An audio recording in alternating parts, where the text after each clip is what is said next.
Me llamo Carlos Alberto Reina Alegría, soy estudiante de licenciatura en Psicopedagogía, octavo cuatrimestre, Grupo B, en la Universidad de Emprendedores Alfred Nobel, Campus Tehuantepec. En este video les voy a explicar el uso de las estrategias de aprendizaje, tales como un mapa mental, eh, ficha de trabajo, un resumen, un ensayo y un debate.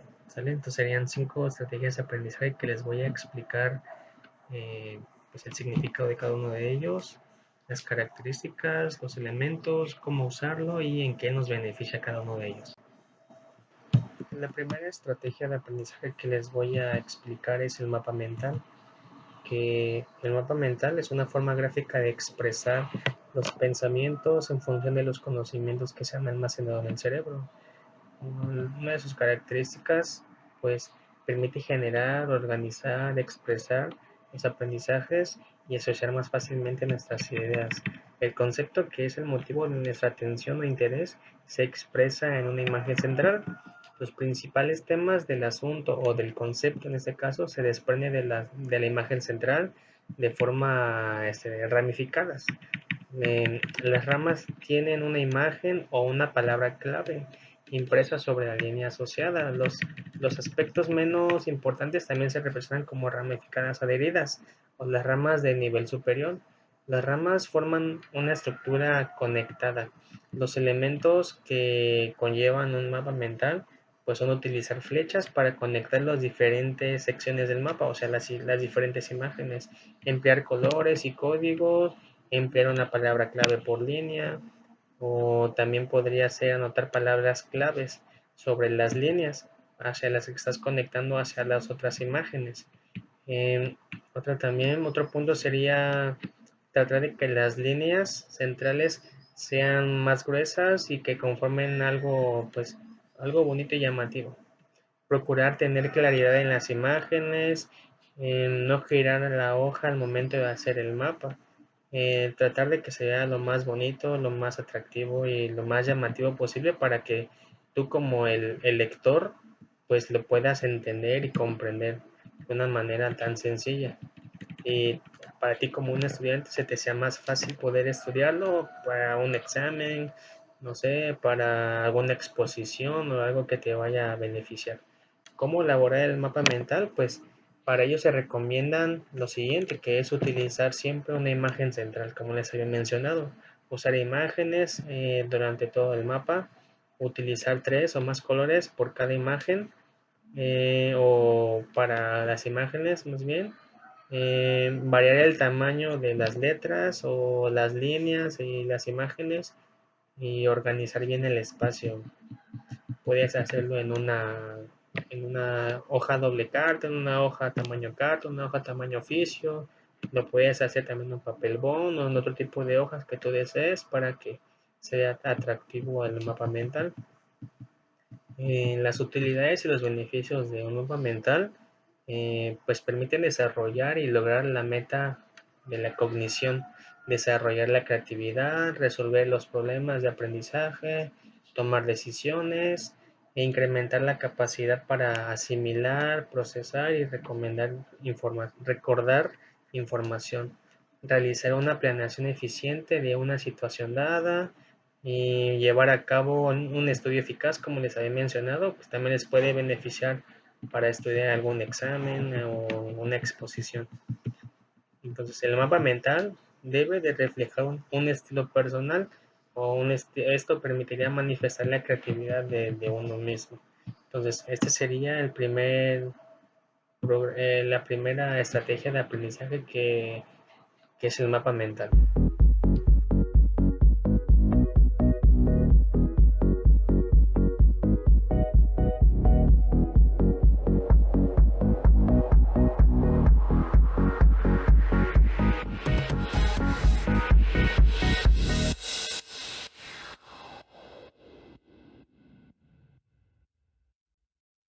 La siguiente estrategia de aprendizaje es el resumen.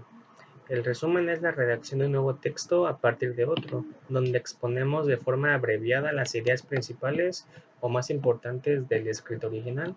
Las características para poder hacer un resumen son los siguientes. Todo resumen mantiene una estructura que se subdivide en tres partes, que sería la referencia, como primer punto, que es la referencia es preciso la mención del autor, la fuente, la cantidad de páginas del documento y la fecha de publicación. El cuerpo del resumen, que es debe tener las siguientes características como el propósito del documento, o sea, del resumen, un objetivo o el alcance que se quiere llegar, la metodología, los resultados, las conclusiones y por último, pues, quién lo escribió, ¿no? La firma o pues, el autor, vaya. Como siguiente punto, pues sería los elementos para realizar un resumen, que sería, pues, en este caso, si lo vas a hacer a mano, pues, sería un lápiz o pluma, hojas blancas o un cuaderno, una libreta y libros o información, en este caso que vayas a hacer una investigación. En el caso de que lo vayas a hacer en la computadora, pues utilizarías pues el formato Word, que es el más utilizado. Pues, ¿cómo elaborar el resumen? Se elabora de forma en prosa escrita, aunque también llega a diseñarse esquemáticamente al numerar o marcar las ideas principales, o bien, pues, representándolo con ciertos apoyos gráficos que incluyen otras formas de redacción. Según Ana María Maqueo, los pasos a seguir en su elaboración son 4. Como primer punto es leer con atención un texto, que es necesario comprender lo que se lee, por lo que es recomendable emplear un diccionario o el Internet para poder identificar las palabras que desconocemos y poder escribirlas en el texto, porque no vamos a escribir palabras que no conocemos, porque si nos llega a preguntar el maestro qué significa tal cosa, pues obviamente no vamos a saberlo.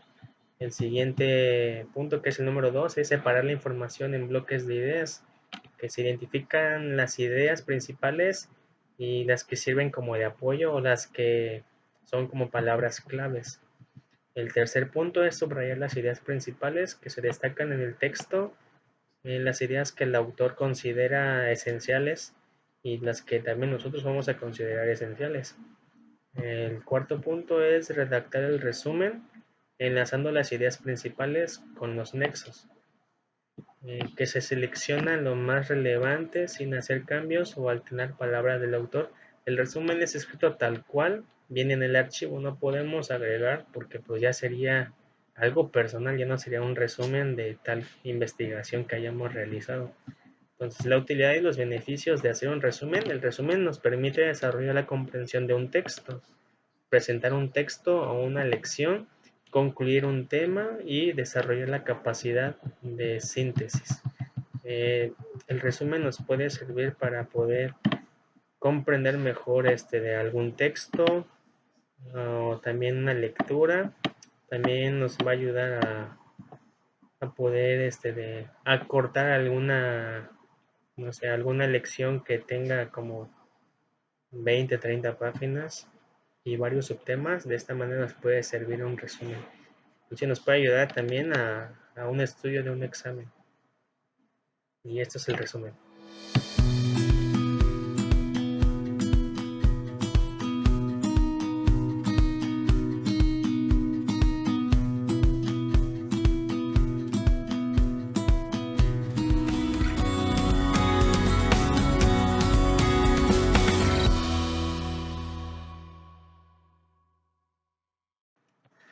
La siguiente estrategia de aprendizaje son las fichas de trabajo. Las fichas sirven para reconstruir el conocimiento obtenido de las fuentes, organizándolo por temas y subtemas, y evitar la pérdida de la información. La elaboración de las fichas es una técnica de conservación de la información que se ha comprendido en la lectura. Las características que se necesitan o que conlleva una ficha de trabajo, pues se relaciona directamente con el orden y la importancia de las ideas obtenidas de la lectura. Como algunas preguntas serían, ¿qué información estamos buscando dentro de, pues para la elaboración de la ficha? ¿Cuál es el tema principal? cuál es la estructura del texto. En otros puntos también sería anotar en la parte superior de la izquierda la referencia de la fuente documental. Los elementos que necesitamos para la elaboración de una ficha son fichas bibliográficas o tarjetitas que también las podemos elaborar nosotros, o también puedes encontrar las fichas bibliográficas en una papelería. Esa es la información de investigación de la cual vas a sacar pues la dicha información para la elaboración de las fichas. En este caso, si lo vas a hacer con plumas, con marcadores, con lápiz, con colores, ya es al gusto del creador de las fichas. El siguiente punto de cómo elaborar sería escribir en la parte superior derecha las palabras claves en mayúsculas, o sea, los temas importantes. También sería hacer citas textuales cuando sea necesario. Puede hacerse en forma de resumen o con ideas propias. Puede usarse viñetas para destacar las ideas, o sea, puntos. Las fichas deben organizarse en base a categorías que faciliten el uso. Numerar la ficha en la parte inferior derecha para que no se revuelvan. No utilizar abreviaturas o signos convencionales a menos que se haga en el respectivo registro de la información. Escribir el nombre de quien las elaboró con las letras pequeñas en la parte inferior de la izquierda. La utilidad y los beneficios de la elaboración de una ficha son que nos sirven para registrar datos, juicios, ideas, resúmenes, síntesis, comentarios personales y citas textuales. Nos permiten la elaboración de reportes o bien para recuperar la lectura de un texto particular. El trabajo de la realización de fichas de trabajo será inútil si no se tiene un objetivo definido, porque pues solamente lo estaremos elaborando por hacer nada más. Hay que saber para qué se va a hacer, para qué va a servir el fichero.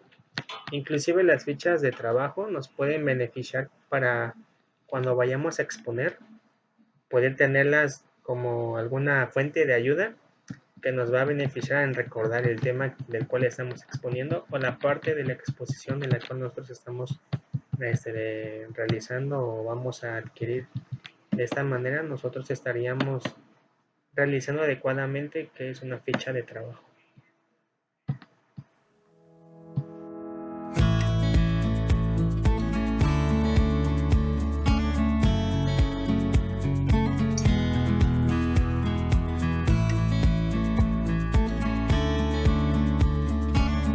La siguiente estrategia de aprendizaje es el ensayo, que el ensayo es una forma particular de comunicar ideas, también es un género literario, nos permite conocer el pensamiento de su autor, quien con una gran libertad, pero sobre bases objetivas de información. El ensayo es un escrito en prosa que expone sistemáticamente de forma breve la información que nosotros vamos a escribir. También es una interpretación personal sobre cualquier tema, ya sea filosófico, científico, histórico o literario. Las características de un ensayo, pues que un texto sea considerado un ensayo debe tener los siguientes aspectos. Debe ser subjetivo, o sea, los ensayos son subjetivos ya que exponen un punto de vista del autor. A pesar de que debe de fundamentarse en una investigación, su opinión necesariamente es objetiva. Se expresa más como una charla del autor con sus lectores y es frecuente encontrar citas, anécdotas o experiencias personales para fundamentar su opinión. Los textos deben de ser breves, no son muy extensos, a pesar de que la extensión puede ser variable, no son obras voluminosas.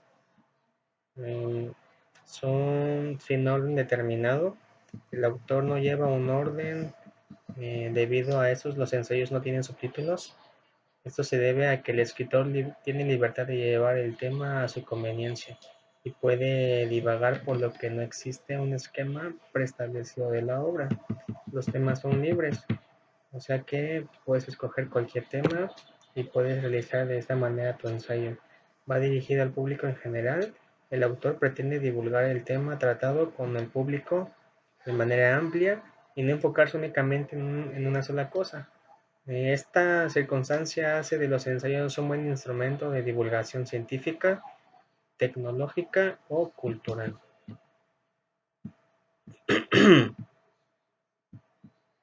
Como siguiente punto serían los tipos de ensayo, que les voy a mencionar dos, que serían de carácter personal y de carácter formal. El de carácter personal, pues el escritor habla de sí mismo y de sus opiniones sobre los hechos, en casi conversacional. Los de carácter formal es más ambicioso, más extenso, y de carácter formal y riguroso. Se aproxima más como a un trabajo científico o a una investigación, pero siempre debe contener el punto de vista del autor y requiere la consulta de diversas fuentes bibliográficas para fundamentar las ideas expresadas. Los elementos para la elaboración de un ensayo, los que debe tener un ensayo, son una apertura o la introducción, un desarrollo, una cierre o conclusión, y de esta manera es como debe de tener de un ensayo su realización. ¿Cómo elaborarlo ahora? Eh, pues hacer una investigación bien hecha del tema que vamos a escribir, buscar y analizar otros ensayos bien hechos de nuestro tema, hacer una lluvia de ideas para empezar con la redacción, elegir un argumento o la propuesta del ensayo, hacer un plan del ensayo, escribir el desarrollo del ensayo, redactar el título del ensayo y una introducción hecha de forma correcta, hacer la conclusión del ensayo y pues revisar tu ensayo. Inclusive puedes mm, presentar tu ensayo a otro lector para que pueda juzgar y te pueda calificar y ayudar más bien para pues mejorarlo. Las utilidades y beneficios de un ensayo, pues desarrollar el pensamiento crítico, analizar, sintetizar juicios y valoraciones, desarrollar la metacognición, desarrollar la capacidad de búsqueda rigurosa de información y desarrollar la capacidad de comunicación escrita. Entonces, el ensayo nos sirve para todas estas formas y esto es el ensayo.